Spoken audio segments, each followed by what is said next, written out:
C'est parti pour une vidéo spéciale rentrée littéraire. Je vais vous parler d'un livre qui sort aujourd'hui aux éditions Le Tripode qui s'appelle Le Chien des Étoiles, écrit par Dimitri Rouchon-Bory. Ce livre-là, c'est une très très belle promesse poétique qui parle d'humain, qui parle du voyage, qui parle profondément des passions humaines, mais qui les dépeint avec une grande vérité. D'abord, c'est un voyage par le style. C'est un style qui m'a beaucoup marqué, qui m'a fait penser à beaucoup de choses.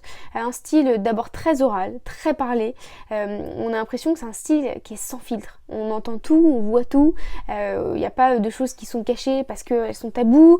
Par exemple, un personnage qui s'appelle Dolores, qui est une jeune fille qui devient l'objet sexuel du père du personnage principal. En réalité, il n'y a rien qui est caché. C'est dit d'une manière très crue, très franche. Et en même temps, ça participe à cette poésie, ça participe à cette vérité qui va sortir de ces pages. Et donc un style entre Céline et La vie devant soi, d'Émile Ajar, Romain Gary, un style très oral, très parlé, et en même temps un style du voyage qui m'a beaucoup fait penser à Alain Mascaro, donc le dernier livre que j'avais présenté, mais un goût du voyage à travers l'humain, c'est-à-dire qu'au-delà des frontières, on regarde même pas les frontières, on regarde pas les pays dans lesquels ils vont.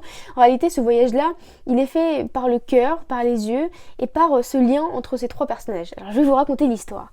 Tout commence donc lorsque Dio se fait planter un tournevis dans le crâne. On a uniquement la scène quand il est à l'hôpital et quand il sort de cet hôpital. Il ne sait pas véritablement qui lui a planté le couteau, il ne se souvient pas grand-chose. Il se souvient juste d'avoir côtoyé la mort dans cet hôpital.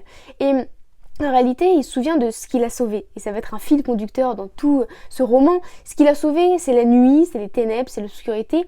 C'est son lien avec la nuit. Et c'est ce qui est écrit en 4e de couverture, c'est Dio qui parle. Écoutez bien ce que je vais vous dire. Parce que dans l'instant, c'est la nuit qui parle, pas moi. Et c'est une voix pure. Alors je ne serais pas capable de la refaire ensuite. Et il sort de lui une voix qui n'est pas forcément toujours la sienne, une voix qui est pure, une voix qui est celle de la nuit. Et on a l'impression qu'il est transcendé par cette voix, qu'il fait voyager et qui le fait agir avec les autres. Et donc il sort de cet hôpital et il va voir ses parents qui ont adopté donc Dolores, qui est une jeune fille et qui sert d'objet sexuel à son père.